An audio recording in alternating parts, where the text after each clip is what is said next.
Алуминиевия нитрит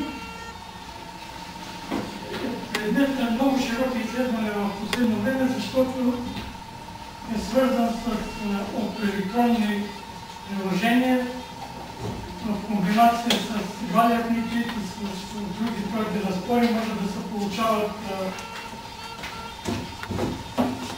източници на светлина от инфрачервената до ултравиолетовата част на спектъра. Също е известно приложение в пиезоелектрични структури, в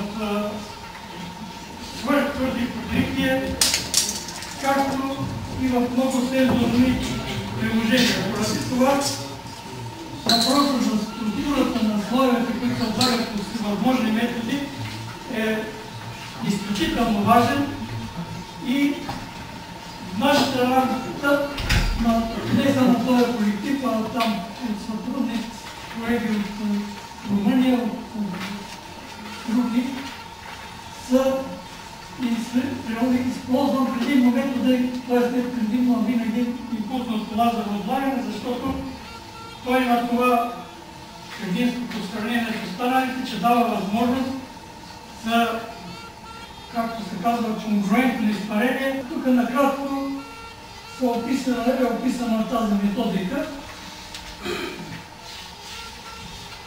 Мисля, че от картината е ясно.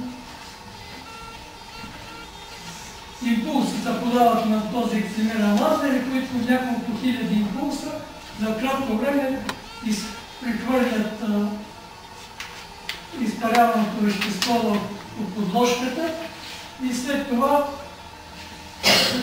се поддържа някаква газова среда и отново се получават вече за различните приложения дебелината на слоевете. Тук накратко се вижда какви са